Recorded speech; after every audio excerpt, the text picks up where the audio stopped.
I just started the recording so that we could start with sources of color so that I can put it on YouTube for those of us who aren't able to join us at 6 o'clock, because I know some people were asking for a link later. So with that, I will turn it over to the people who are here from KQ. I think there are a few of them who are going to talk. Sure. So good evening, everyone.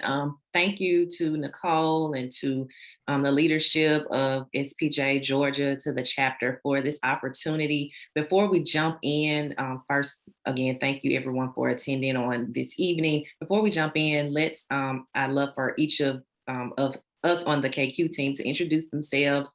I am Alicia Tillery, Director of Public Relations, and I'm in the Memphis office, currently in my home office right now. Amy?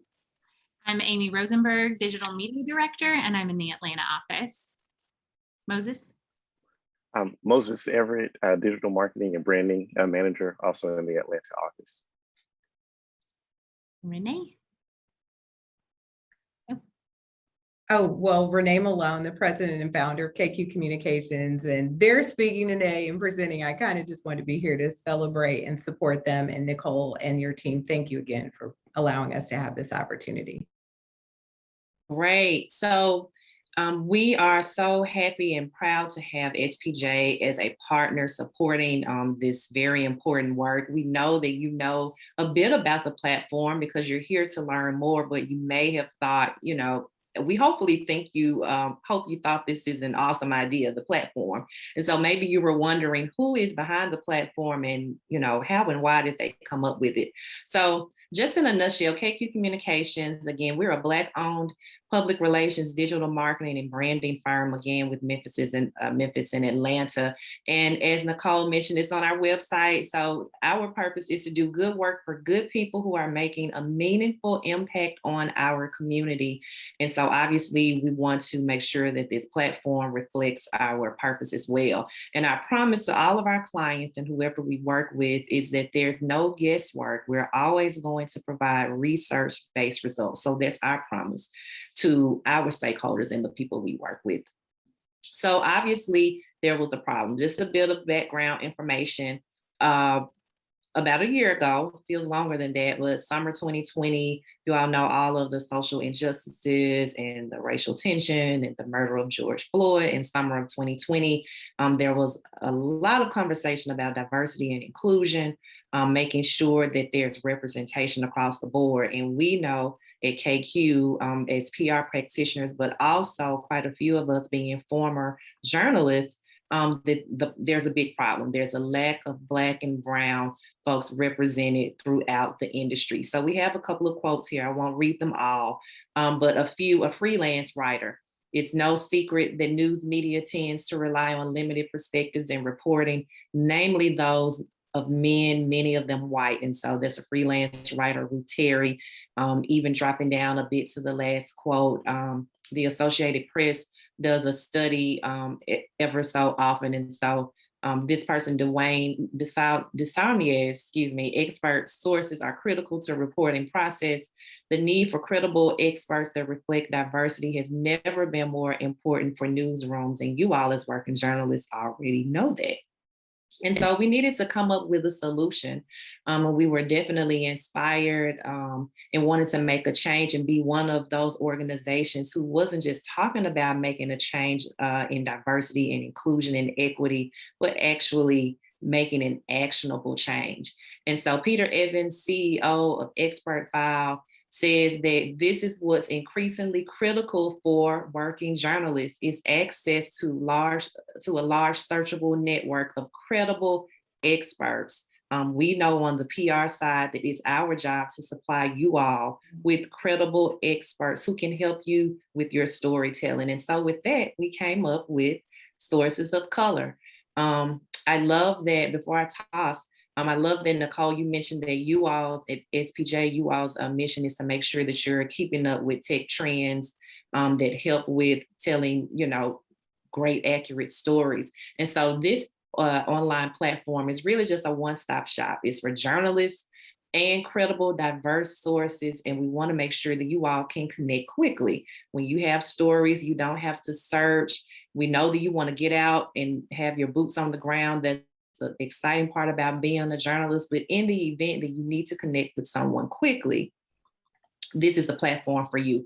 Again, we're supported not only by you all at Society of Professional Journalists, but also by Public Relations Society of America. So we have the two strongest organizations worldwide supporting this work. So we're super proud of that. Absolutely.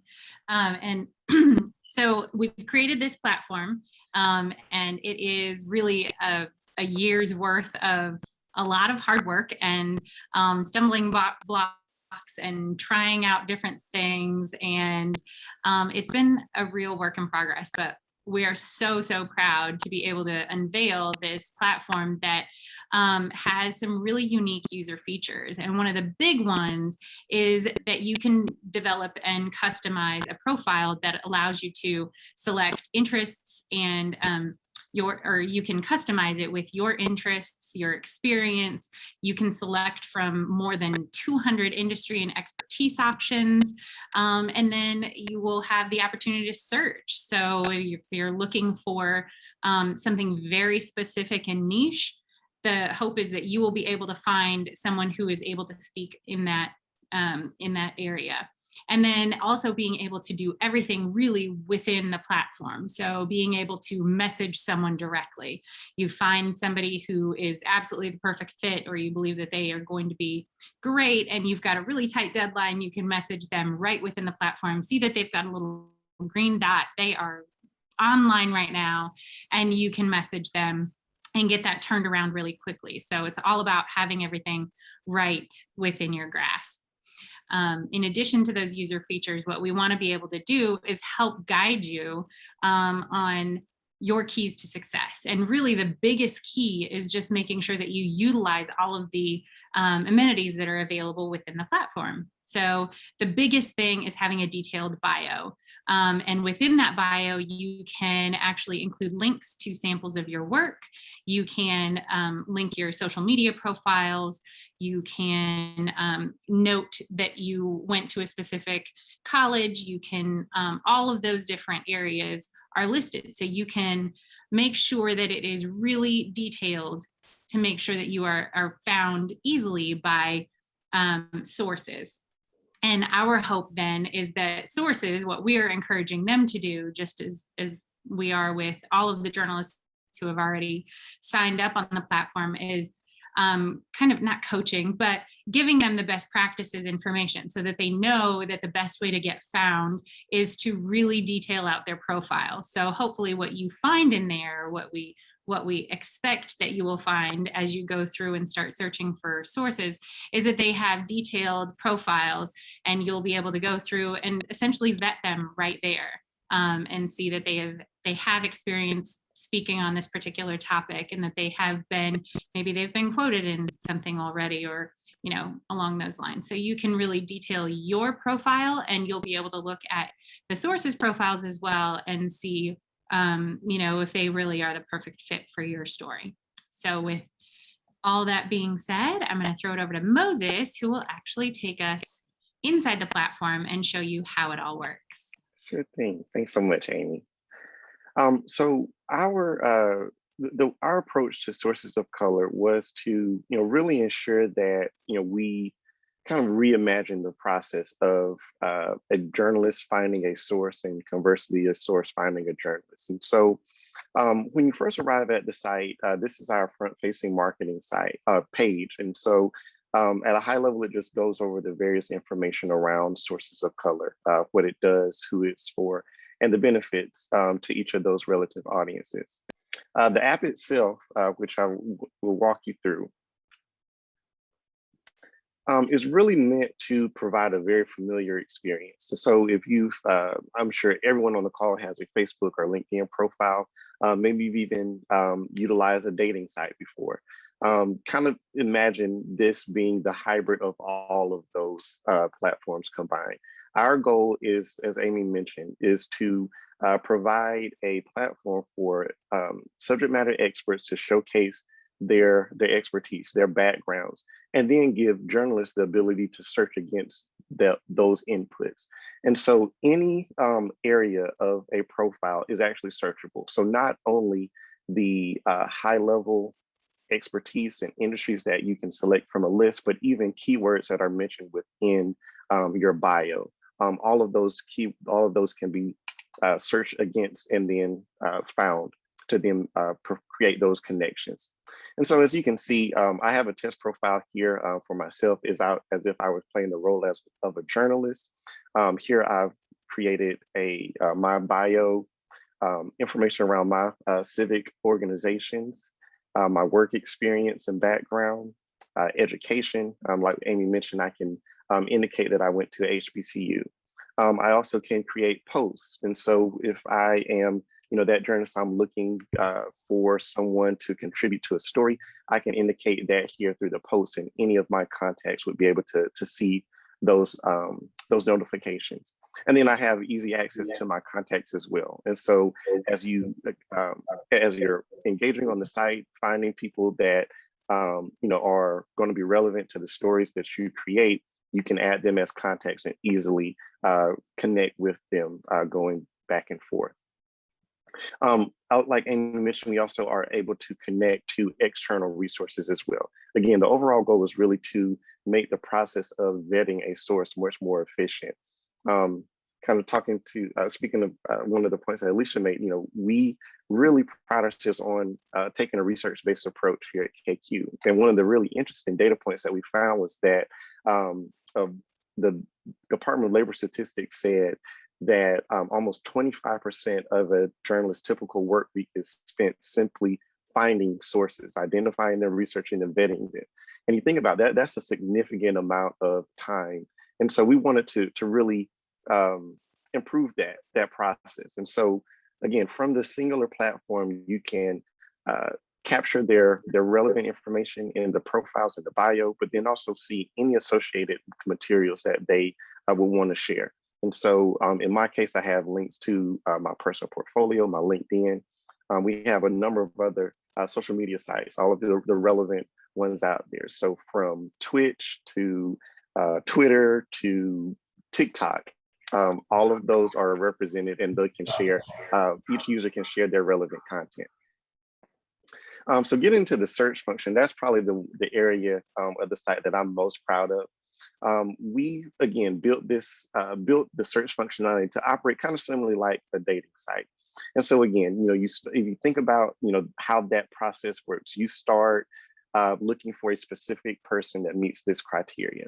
And so we base that the initial way that is approached by user role. And so as a journalist, by default, I start out only seeing sources that are available to me.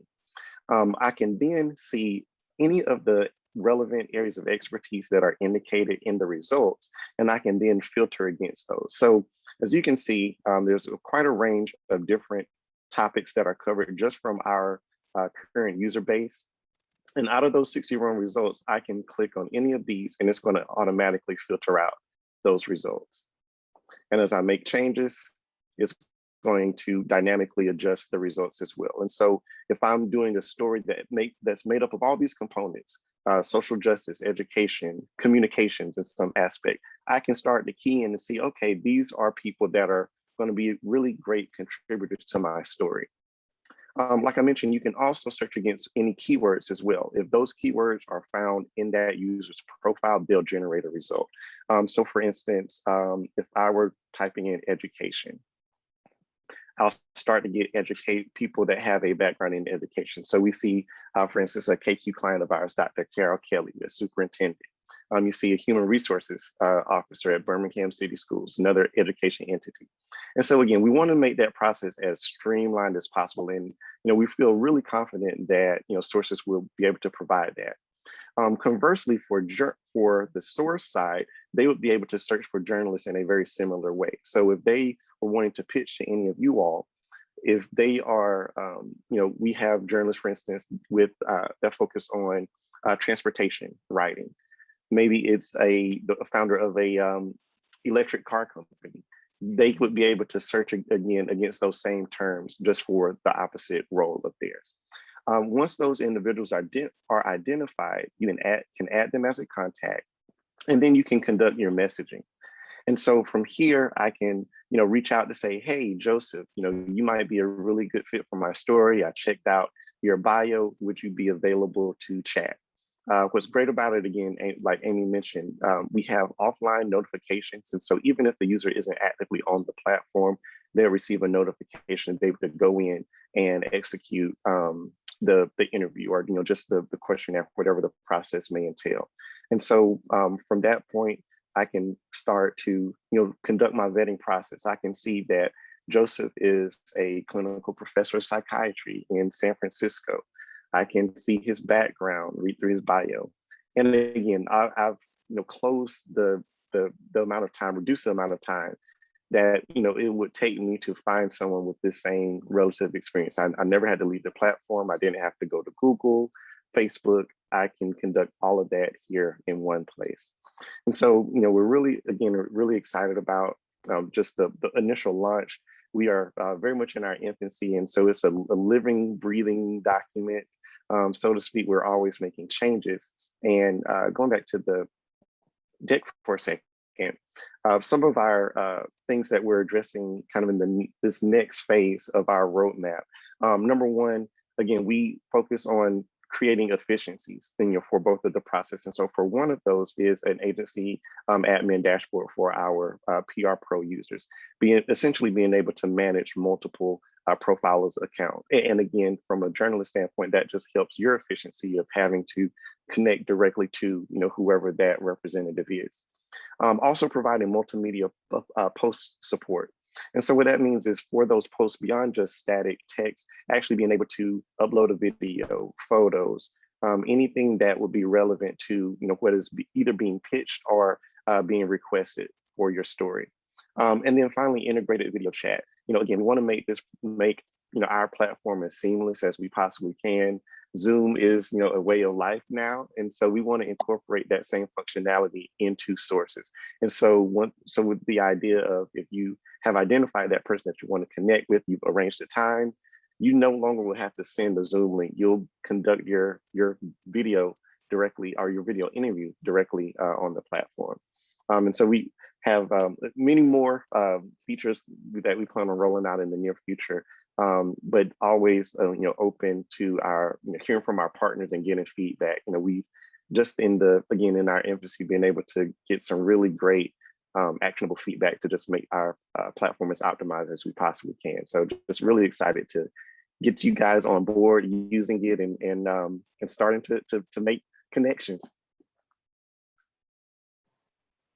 Thanks so much to all of you. You guys, I think, described it all so wonderfully and so detailed.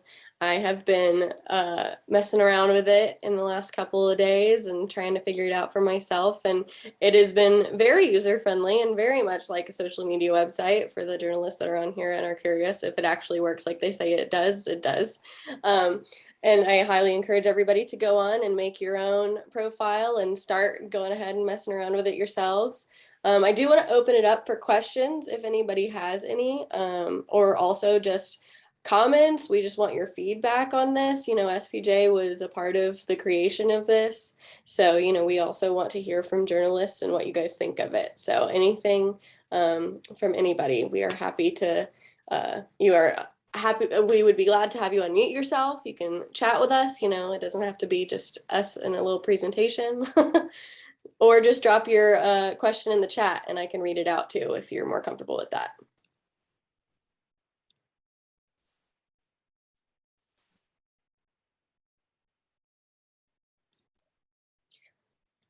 I'll ask, I guess, to get us started, if we're waiting on a few people maybe to type out. What do you guys think about the process and working with SPJ and PRSA as well to create this? How do you think from the beginning, kind of ground up, it started with journalists in mind, and why is that important now in the launch of the platform?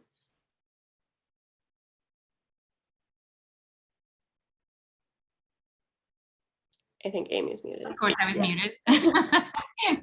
I'm just going to town and muted. No, I was saying, I think the process for, and I think we're getting some feedback that we may sound a bit glitchy. So I just want to check and make sure if people can hear me well, and others. But certainly, I mean, we could not have had this platform without the partnership from each organization. I mean, the feedback, I mean, was foundational.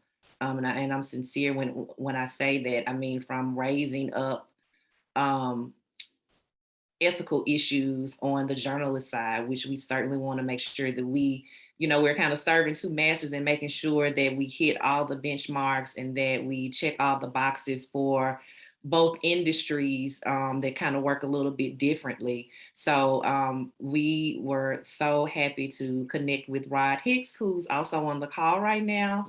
And he was able to introduce us to national leadership, and we were able to have some really candid conversations, let them walk through the platform, kind of beta test it for us, because we wanted to make sure, journalists, if you aren't on the platform, it's just not valuable. So, or as valuable. So, many conversations, many emails, many meetings, just batting back and forth. To make sure that when the product hit the market, that it was as excellent as it could be. And we're still open to feedback. Again, hope that this is a place where you all can be transparent in your experience, so we can always be making sure that the experience is as great for you as possible. And I would just add that I think for them, at least I think almost all of us, from our team on this call anyway, we all have both journalism and PR in our backgrounds. And so we came from a place of recognizing that not only do we need this type of support, we also knew the organizations to go to that had the people who could really support us in that way. So, I mean, SPJ and PRSA were just like the most natural fit to go to first. And I mean, Renee started that groundwork, and those conversations in the very beginning were so completely crucial, because it was really Alicia said, foundational. I think that's like the best word, because you can't have something like this without getting buy-in from people who will be using it in the long run. And I think I'm grateful that we have this team that's able to look at it from both lenses and see, as a journalist, what would it look like? As a PR pro, what would it look like? And recognize the importance of having the support of our industry organizations to back us. So. I think we see something in the chat. First of all, thanks, Ashlyn, to the president. Good seeing you or reading from you again. Thanks for the compliment. And there's a question from Laura about the vetting process for sources, which is an excellent question from journalists. So Moses, you maybe want to share on that. Sure. So all users, when they are initially registered, do go through a vetting process before they are approved. So the sources that you saw in the example of that search were all vetted prior to them actually even being searchable on the platform itself. So from a user standpoint, you'll only see people that go through that process. They're required to submit a certain amount of information that exists in those profiles. We review that, and then they receive their approval before they become searchable and can use the entirety of their profile. So at this stage, it is somewhat of a manual process as far as KQ's involvement. In our project roadmap, that is one of the major high-level items of automating that process as well, using some technological tools as well. And just to piggyback on that, one of the things that we know from working just as PR pros and utilizing all of these different platforms like Meltwater and Muckrack and those kinds of things, where we can aggregate our lists and we can find journalists and that sort of thing. One of the really sticky points was having lists that were outdated and reaching out to a journalist who was no longer there, or pitching them a story on transportation and now they are on the crime beat. And that was like embarrassing.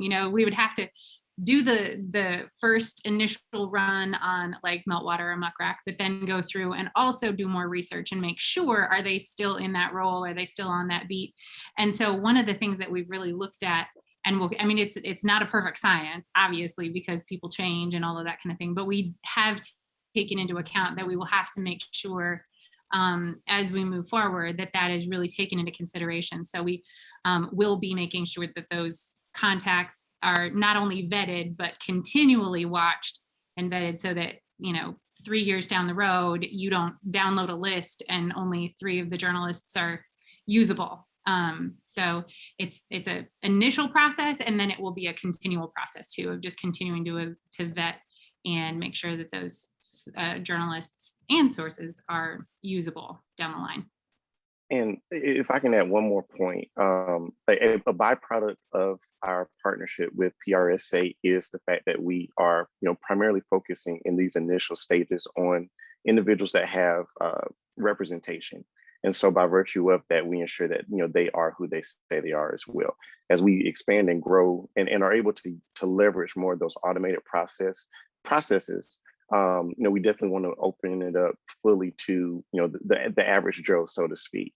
But this initial focus is, kind of, again, a byproduct of that partnership is ensuring that, we are having individuals on the platform that have representation, have been vetted by, their agencies of record. Moses, hi. Mhm. I'm sorry. Oh, no, go ahead. I'm Nancy Leon. I work at CNN with Miss Nicole. And first, I'd like to thank you all for putting this together. It's such an important resource to have. And I think once you grow it, it'll really, really be helpful to us. I just wanted to ask about the vetting process. And as a journalist, I would want to know how trustworthy and what kind of expertise the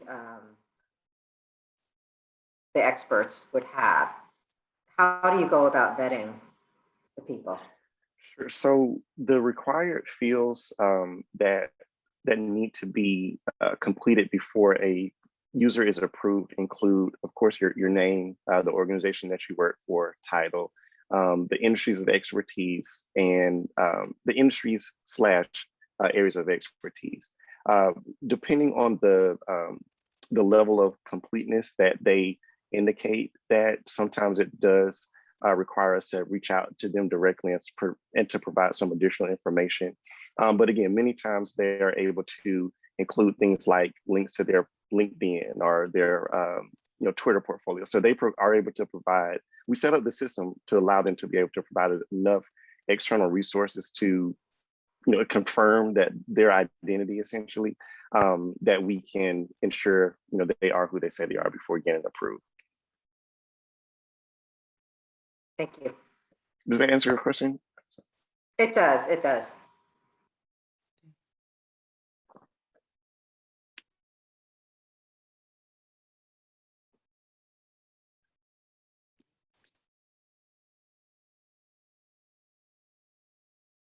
I think you're muted, Nicole.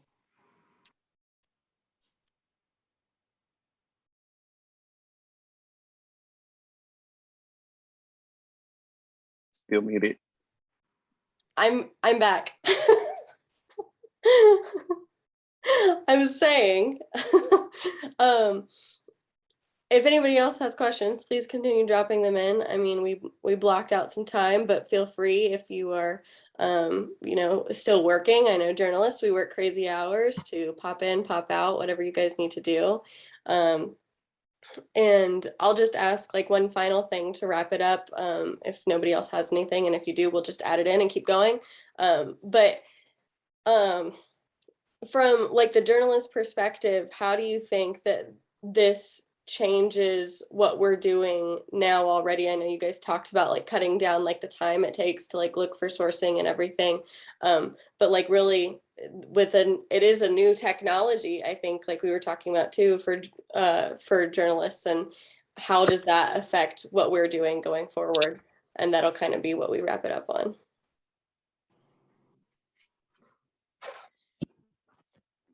Now, Moses, you're muted. Oh, okay. So I'll kind of start off the answer more from a data perspective. Again, in the research, again, another very interesting point was, I think it was it found close to 60% of journalists only rely on their own personal networks. And, when we talk about amplifying diverse voices, part of that is expanding the reach of journalists. And so, it's no longer limited to say, well, I only can reach into, this small network of people.